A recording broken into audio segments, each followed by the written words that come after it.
Muy bien, hoy les traemos un artículo que es Delitos contra la Libertad Sexual. Mi nombre es Leonardo Quino Marco. Les voy a presentar este artículo. Como les había dicho, los delitos contra la libertad sexual viene de los autores Ulises Pabellón Mejía Rodríguez, José Yamil Bolaños Cardoso y Alex Mejía Rodríguez. Este es un artículo peruano que nos muestra unos delitos contra la libertad sexual, contra mujeres y mayores y menores de edad. Entonces, nos dice sobre la violencia sexual.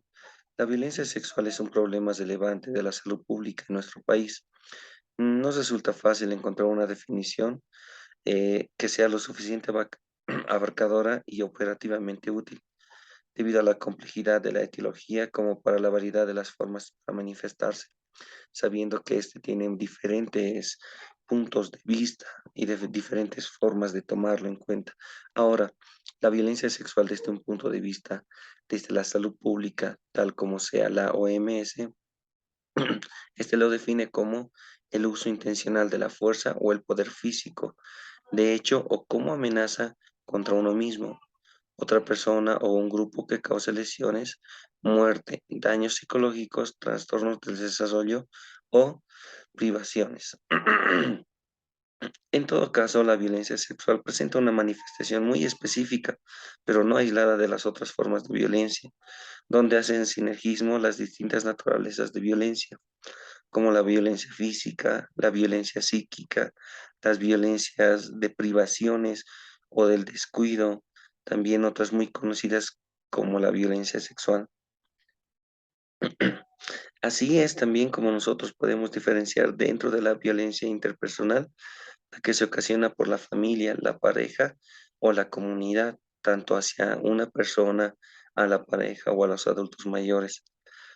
Bien, así que la OMS, la OPS, la Organización Panamericana de la Salud, define la violencia sexual como todo acto sexual, la tentativa de consumar un acto sexual, los comentarios o insinuaciones sexuales no deseados, o las acciones para comercializar o utilizar de cualquier otro modo la sexualidad de una persona, mediante coacción de otra persona, independientemente de la relación de esta con la víctima, en cualquier ámbito, incluso el hogar y en el lugar de trabajo. Bien, tomando esto en cuenta, nosotros podemos saber y deducir que no simplemente hay una forma de violencia sexual o de formas de violar a una persona prácticamente. Entonces, a esto se agrega la coacción que puede abarcar una amplia gama de grados de uso de la fuerza. Además, la fuerza física puede entrañar a la intimidad, a la intimidación psíquica, la extorsión u otras amenazas hacia una persona, como la del daño físico, despedir a la víctima de un trabajo o de impedirle obtener un trabajo que busca. Bien, entonces, continuando, en cuanto a los delitos sexuales, el hablar de los delitos sexuales, estamos aludiendo a una categoría jurídico-penal. Se trata de actividades sexuales o vinculadas con lo sexual y constituyen delito en tanto constituyan acciones u omisiones típicas o lo que se pruebe como delitos ante una ley penal. En estos delitos sexuales, el bien jurídico protegiendo por el derecho es la libertad sexual de las personas o bien la mortalidad pública. Bueno, viendo desde un punto de vista médico forense, nos dice que los delitos que presentan mayor interés son aquellos que afectúan la libertad sexual y que representan una característica común en nuestra legislación, que es la existencia de alguna clase de actividad sexual cumplida bajo alguna forma de violencia o amenaza. También sabemos que la actividad sexual puede ser el coito o alguna otra forma de gratificación sexual por parte del agresor. Si la actividad sexual consiste en el coito, las legislaciones suelen denominar a este delito como violación, mientras que en otros lugares, por ejemplo en Brasil, se lo denomina estupro. A ese deseo carnal o una atracción carnal de una persona.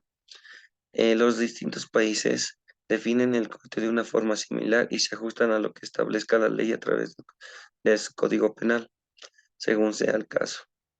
Mientras en algunos países podrían haber violación de penetración vaginal con el pene en erección, en otros se incluye la penetración rectal, en otros también incluso la penetración bucal.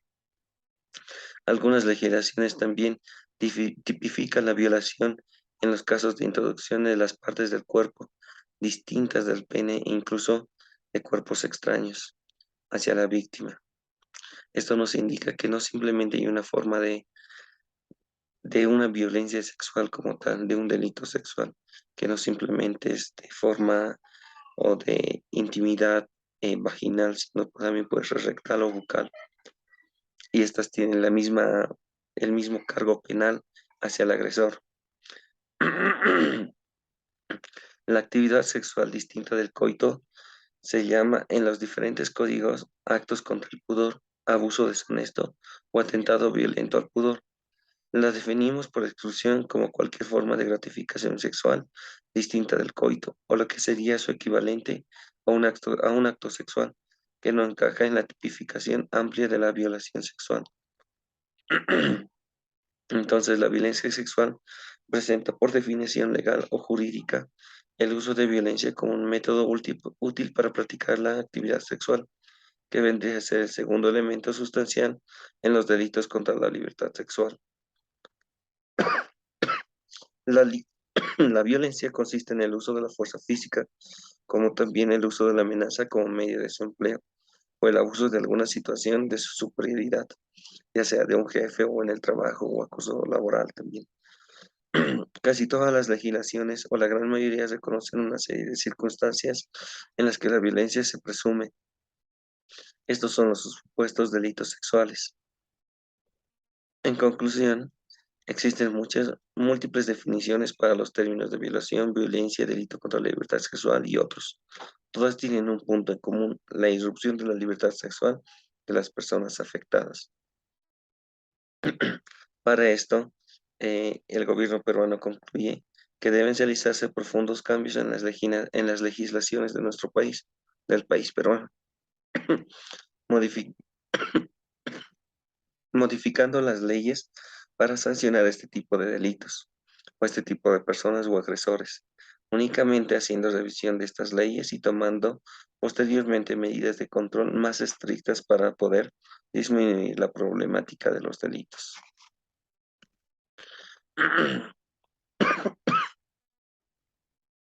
Eso, entonces, como les había dicho, diferentes países tienen diferentes formas de actuar en cuanto a sus leyes y de demostrarlo ante la ley judicial y penal sobre el victimario, sobre la víctima y sobre el que lo está, sobre el que está actuando. Entonces, esa sería la presentación. Muchísimas gracias.